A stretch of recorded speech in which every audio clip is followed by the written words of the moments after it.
This is Andy Purewal for Boxing Social in association with Betfred, and I'm delighted to join my hot prospect Tyler Tomlin, who is over stateside. Tyler, how are you doing? I'm doing great. Thank you for having me on. I appreciate you giving up some time. Obviously, some big news for yourself recently, teaming up with Lou DiBella.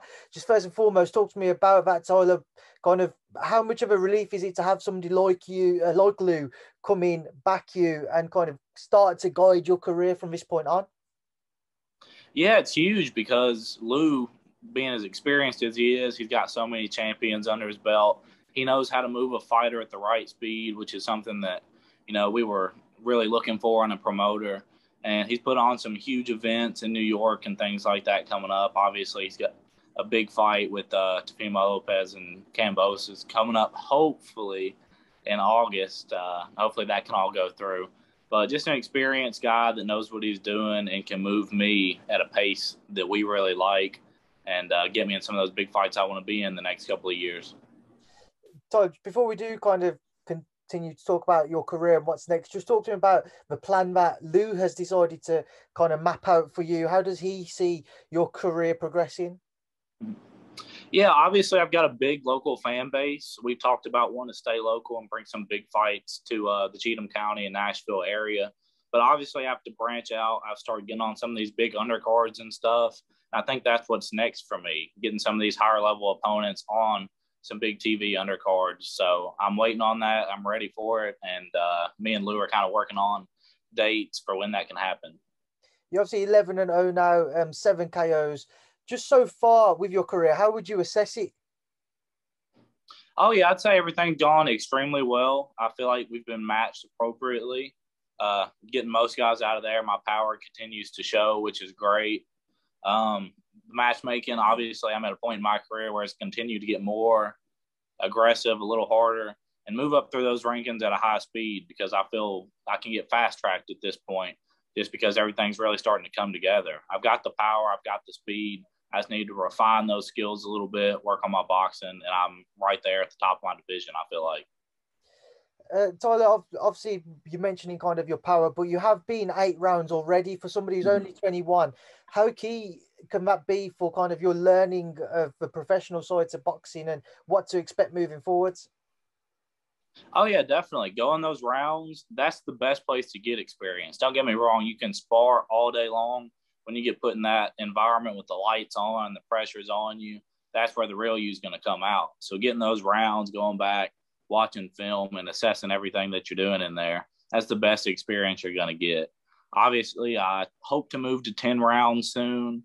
I think maybe October, November, if I can get a fight 10 rounds in there, I'd be happy with that. But probably this next one at the end of August is what we're hoping for. I think that one is going to be 8 rounds still.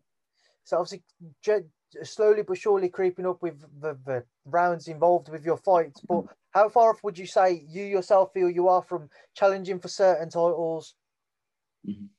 Yeah, I would say maybe a year and a half, 2 years. Like I said, I want to move fast, continue to fast track myself to get to those shots. But you just have to get more meaningful fights, like I said, on some of these big undercards and stuff, and get my name out there for a shot like that. But I feel like I'm doing everything right as far as the fan side of things, and I know I'm doing everything right in the gym. I'm working my butt off, man. So just a matter of time, I feel like. You fought 6 times, I believe, during the pandemic, Tyler. For many people, obviously, it's been a difficult period for their boxing careers to be able to get out and get onto a show. For you yourself to be able to get out as often as what you have, again, how crucial has that been? Oh, yeah, it's extremely crucial. Just staying active as a fighter. When you sit on the shelf for a long time, I feel like you lose a little bit of that edge.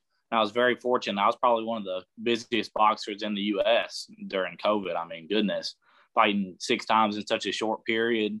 And I did have about a 4 to 6 month layoff right when everything first started where we didn't know what we were going to do. So we took every opportunity that was presented to us, and I feel like we're better off for it.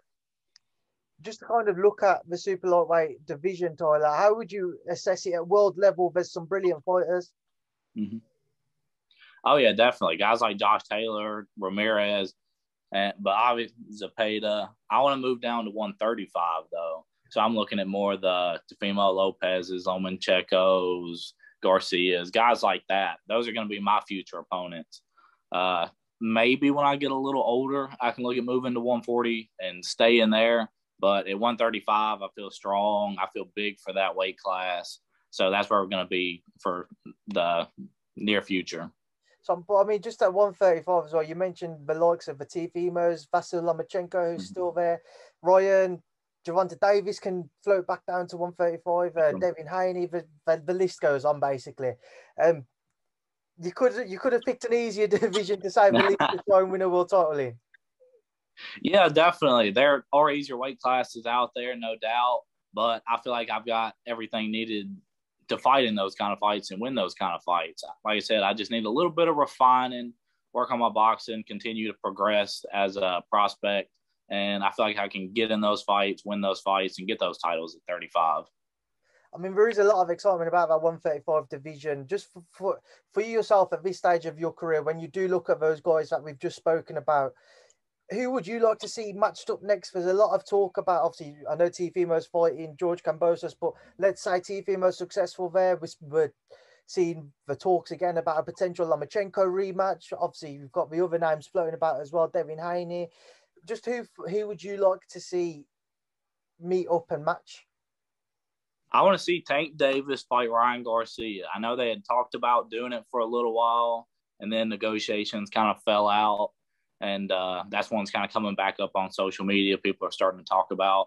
And you got to see Garcia actually get tested a little bit versus Campbell. And I feel like he actually got a little bit of respect for me in that fight because he actually did get tested for the first time, came back from adversity and won the fight. So I want to see – I think it's just a good style matchup. You know, it's going to be really interesting. Hopefully they can put it together and make it happen. Who would you back if that was the case, if we did see a Ryan Garcia, Gervonta Davis showdown?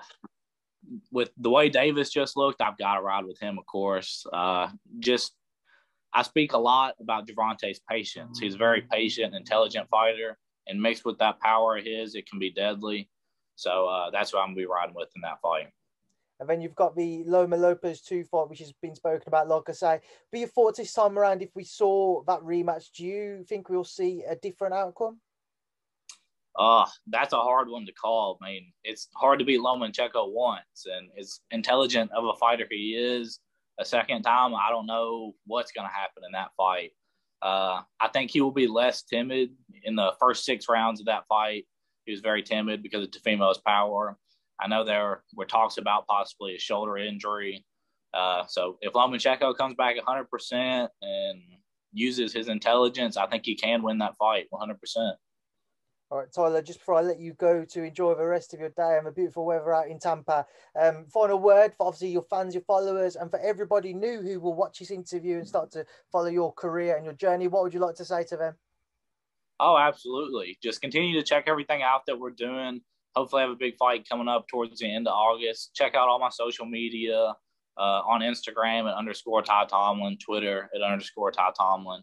And then on Facebook, you can just go to my athlete page at Tyler Short-Fuse Tomlin. But we're going to continue to work hard, work our way up. Like I said, getting some of these high-level fights and just excited for it, you know. Do some sparring down here, hopefully be sparring in Vegas in July. So I'm getting all the necessary work for the fights I've got coming up. I'm just excited to get after it. All right, Tyler, listen, hopefully I'll catch you soon in person to be able to do an interview. Until then, though, stay safe and thank you for speaking to Boxing Social.